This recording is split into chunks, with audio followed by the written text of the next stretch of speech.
Good morning and welcome to Washington Post Live.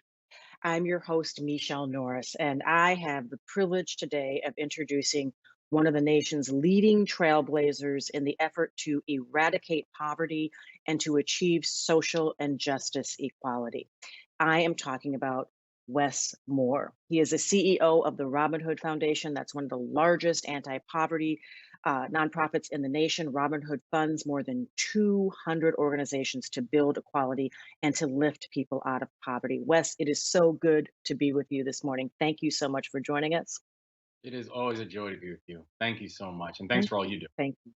Thank you. Thank you. Let's talk about COVID. Let's begin right there because COVID has revealed who we are as a nation in many ways, and we are seeing now greater disparity, income disparity, and more families that are falling into poverty, and more families that are right on the brink. Tell us about the impact and what you're doing at Robinhood to try to prevent more families from falling into this precipice. I think one of the most damaging and devastating and heartbreaking things that we've seen about COVID is none of the things that we are seeing when it comes to the levels of disparities are unpredictable. We've seen this before, and in fact, we saw how so much of these things that we're seeing that have manifested themselves were there before COVID. And so now with COVID, we're not just watching an exacerbation; we're really watching an exposure. We're watching the fact that that over 1 in 5 people who lost employment due to COVID-19 were already living in poverty. So we're talking about people who were the working poor, people who were working jobs, in some cases multiple jobs, and still living below the poverty line. We saw how pre-pandemic, Black and Latino workers who later lost their employment faced even higher rates of poverty. That 46% of people prior to COVID struggled to pay medical bills. And so I think one of the things that COVID has really done is, first of all, if you look at the health impacts, it's such a dangerous virus because it attacks the vulnerable. If a person has a healthy bill of record and they end up transmitting COVID, the chances of them dying from it are much smaller versus a person who has a pre-existing condition or batteries of pre-existing conditions. And so we're seeing how on every single level this has this is again not just exacerbated what we're talking about, but really exposed the fact that we had massive disparities that existed within our society and with our communities well prior to the introduction of COVID-19. And it exposes the fact that we do not have a plan in terms of how we can actually address and get out of this properly and equally. Now, I want to go back to something you said, Wes, because it attacks the vulnerable. And I don't want to leave people with the impression that some people are weaker than others and just unable to fight off this disease. There is a racial dynamic to that. There is an explanation why some people are more vulnerable because of racial disparities, because impacts of poverty, and because of the essential workers who were going out into the world at a moment when the rest of us were told to hunker down and stay inside. Could you just break that down a little bit? Absolutely. And you see how all of these things, all of these dynamics have to be understand in history and context, right? And so when people say, well, it's not race, it's class, or it's not race, it's poverty, the answer is not just anecdotally, but when you look at the data, you can't separate those two things.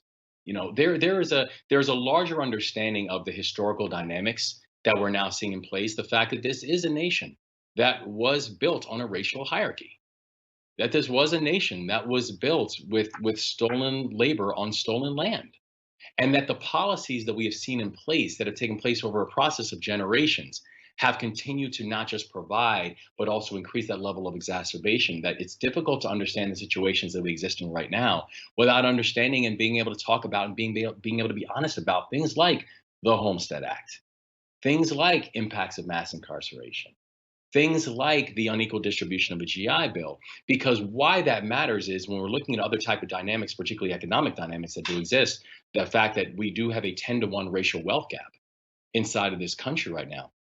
It's not because one family has worked 10 times harder. It's because we actually have dynamics that were involved that created these levels of disparities. And so when we're watching things like the impacts of COVID-19, and to your great point, Michelle, the fact that when we're talking about essential workers, or we're talking about people who do not have the luxury of working from home, that is going to impact communities of color at a higher proportion. When we're looking at things like the education dynamics that exist right now, the fact that for Black and Latino households, the number hovers around 30% of students who did not have reliable Wi-Fi or technological assets like tablets and computers. These are things that matter when we're having these conversations about equity. And also it means that it's impossible to do that unless you actually have a racialized lens, because the data continues to bring you back to the fact that race is the leading indicator and the leading predictor of life outcomes that we have still in this country, whether it's wealth, whether it's income, whether it's educational attainment, whether it's maternal mortality. Race matters in all of these different dynamics and factors. And that was pre-COVID. That was already in place even before COVID hit.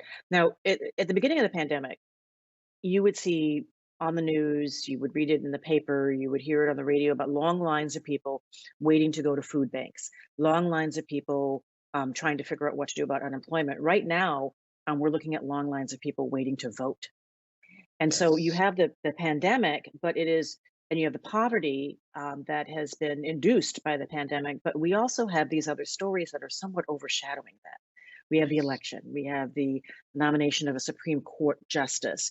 And so I'm wondering if that worries you, if we're not paying nearly enough attention to the families that are falling deeper into poverty or falling into poverty. And what were the missteps taken, not just by the Trump administration, but by perhaps the Democrats as well, in trying to address this issue? I look at it in context of even the work that we do in the state of philanthropy, where I'm incredibly proud of the work that Robin Hood has done, and how organizations in the philanthropic sphere have stepped up. I think about just Robin Hood alone, just even in these past months, launching a relief fund where we raised over $60 million, and allocated it to really focusing on how exactly can you support those who are being missed in a lot of these other frameworks that we're talking about, things like emergency cash assistance and the rebuilding of the social service sector, launching the Power Fund, where we're focusing exclusively on organizations that are led by people of color, and really being able to address the fact that leaders of color oftentimes reflect the community needs, and research shows that they are some of the most effective leaders that we have, because their solutions based approach actually incorporate lived experiences in the communities they serve.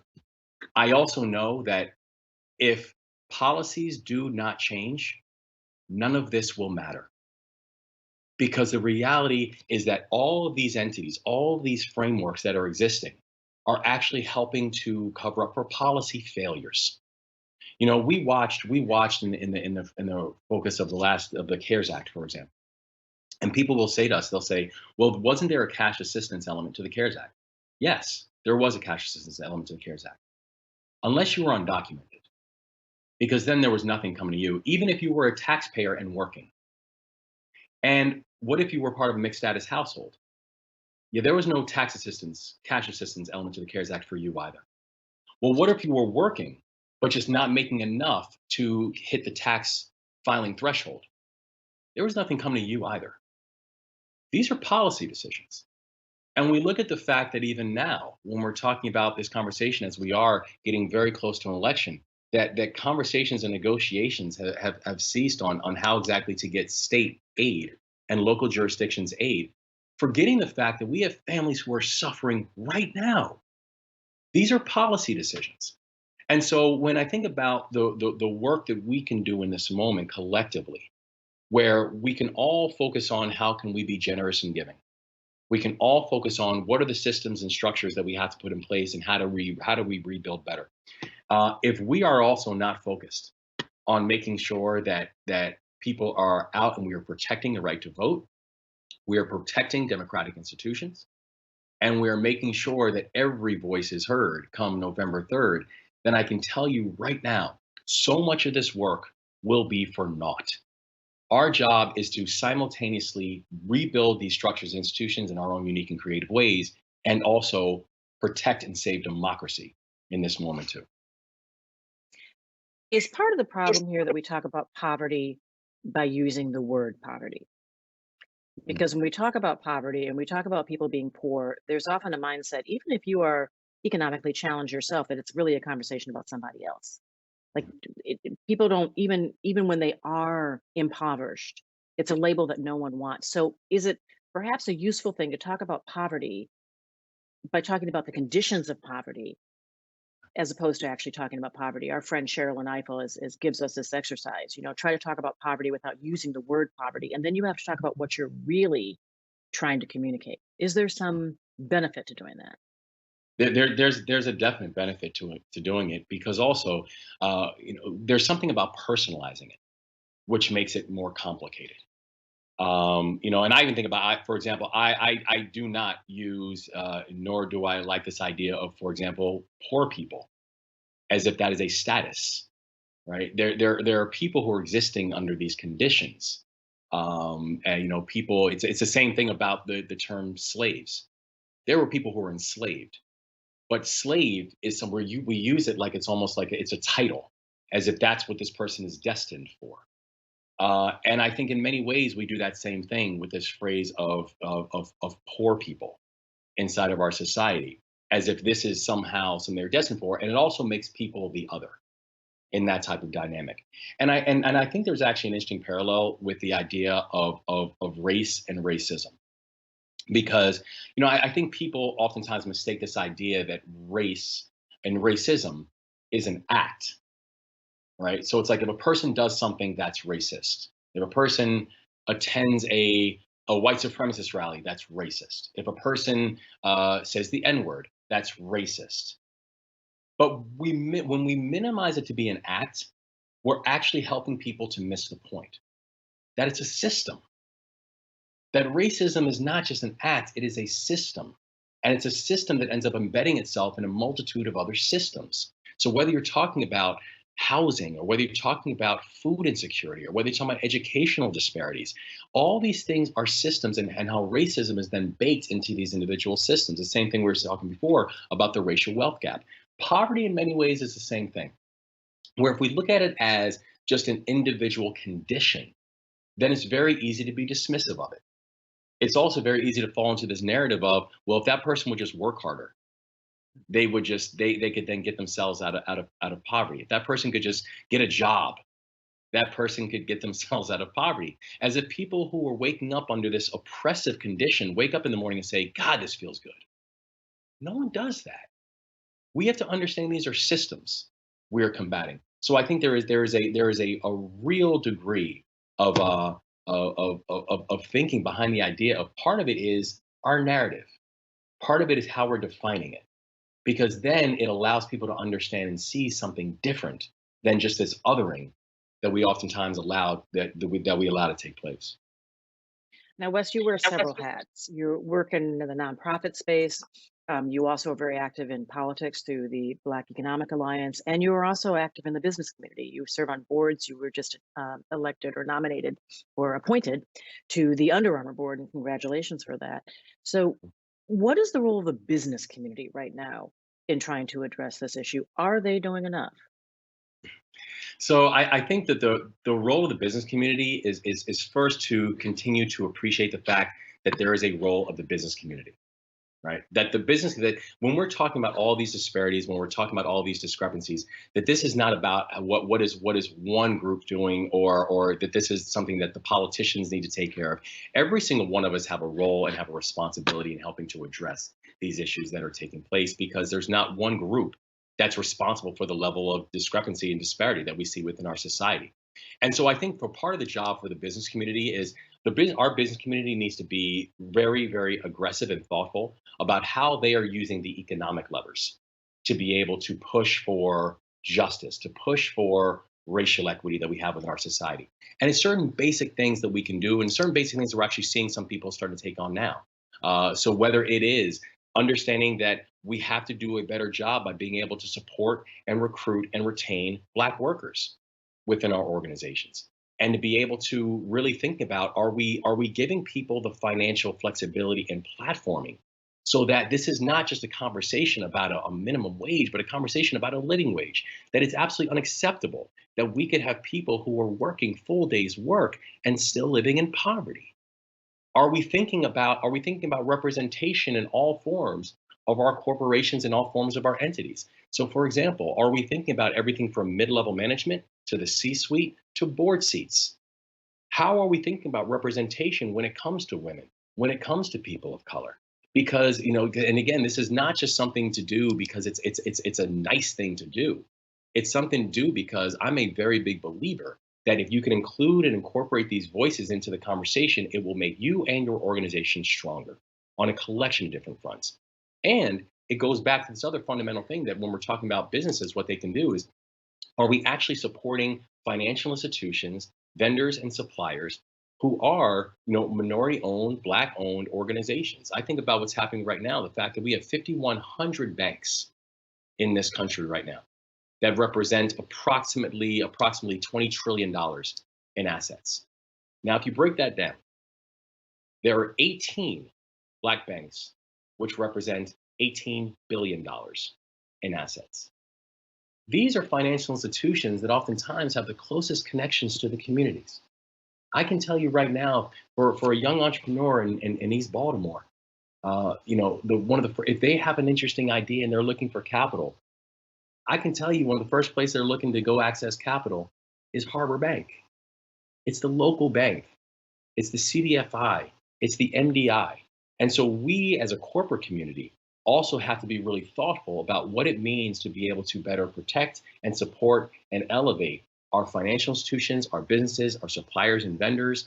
And that means that it gives the business community, a really creative opportunity to be thoughtful about ways they are impacting social change in the communities that they are actually driving customers as well.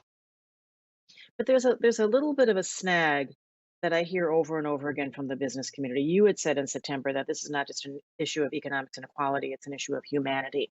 But when you're talking about equality and social justice, it has taken on a partisan patina that some people feel like if they get involved in this, that they're choosing sides. That it's like if we support social justice, we're supporting the liberals. How do you also address and interrogate that issue? Because that's preventing some people and some businesses and businesses with a lot of capital and a lot of muscle from effectively stepping into this arena. I think part of the thing we have to remind the business community is that humanity doesn't have a side. People's basic dignity does not have a side. It does not have a party affiliation. It does not vote one way versus another way. This is about if we want to really build out a future and a society where we know if the future society that that your destiny can be hopeful and can be something that can be built upon, then your job is to make sure that everyone in the community feels like their future is something that is hopeful and can be built upon. Because right now, the type of divides that we have, the type of conversations, and frankly, the way people are using this intentionally to be able to drive these divides and completely ignoring the underlying fabric, the underlying core tie of humanity is not just dangerous for our large society, but for each and every one of these businesses, it's going to be very dangerous for you as you think about your business model as well. Because for many of these businesses, when you're looking at things like what are the big risk criteria and the biggest risk factors that we're examining right now, and for people who could say things like, well, economic tailwinds of economic headwinds of COVID or whatever the case might be, there's not a single business right now in America that is not also now factoring in political instability into an additional risk factor in the way they're thinking about the growth of their industry and the growth of their businesses.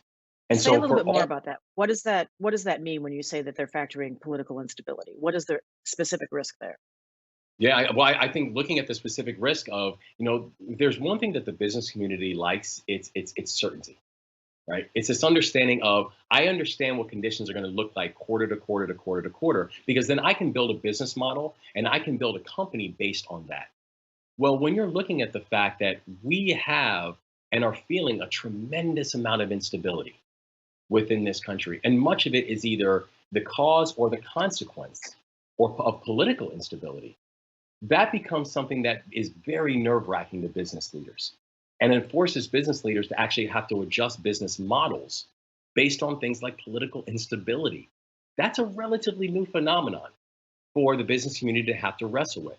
And so the urging to the business community is, as you're thinking about the ways you want to get involved and stay involved in these issues, that it is not just about, okay, how can I do more in terms of my CSR, or how can I do more in terms of my philanthropic giving, or how can I do more in terms of, supporting social service organizations. All those things are incredibly important and incredibly needed and incredibly necessary right now. However, if you're also not spending time and energy thinking about the structures and the systems that are creating these measures and these levels of instability, the reality is there is not enough philanthropy in the world for you to address the type of ruptures that type of a dynamic is going to see, and that will have direct impacts on your bottom line.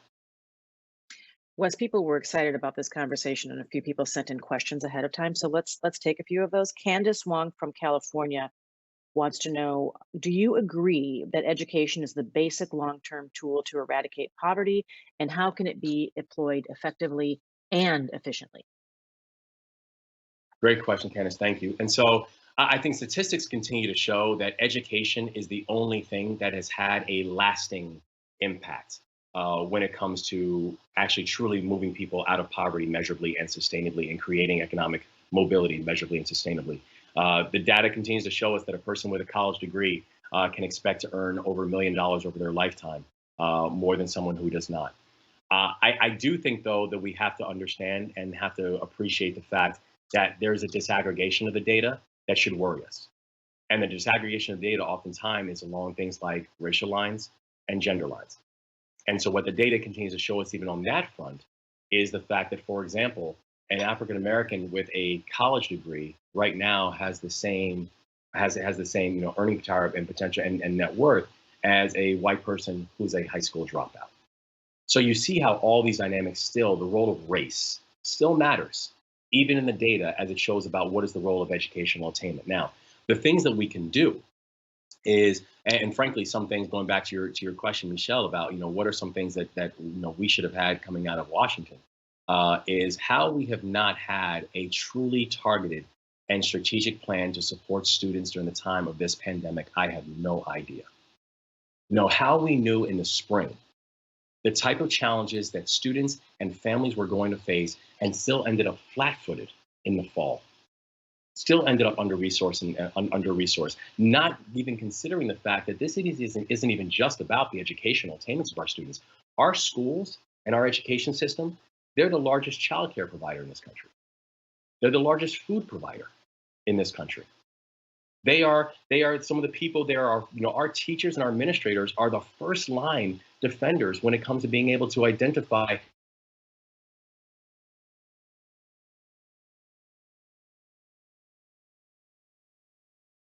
Unfortunately, we have a little bit of a snag there. Wes's video seems to be stuck. We're hoping that he'll be able to join us in just a minute. I was hoping that I could talk to him a little bit more about his work eradicating poverty, but also the book that he wrote recently called 5 Days. If you haven't read it, I suggest looking into it.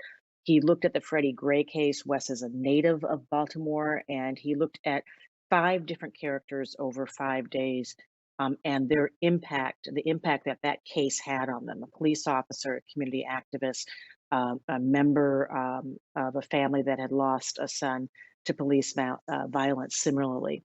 So we're going to wait just a minute to see if we can get Wes back on the line. We're hoping that we can finish out this conversation. We've only got a few minutes left, but we want to spend every minute sopping up his wisdom, particularly in a moment of tumult and uncertainty where so many people are falling into poverty and falling deeper into poverty. So we're just going to hold on for just one more minute to see if Wes can come back to us. And if not, we will hope that he comes back and joins us again soon.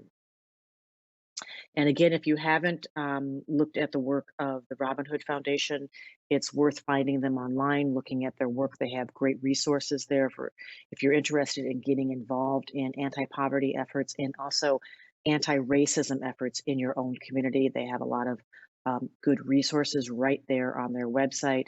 And if you've listened to Wes and you like what you hear, it is again worth finding his book. It's called 5 Days, and it was published earlier this year, just was published in the spring.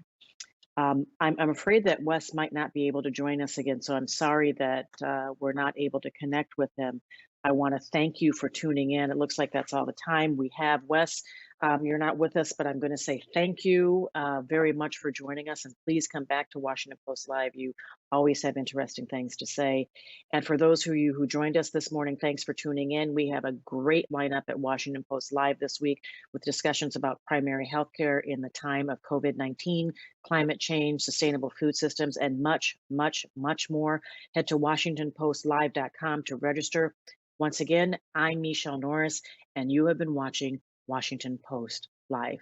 Have a great day.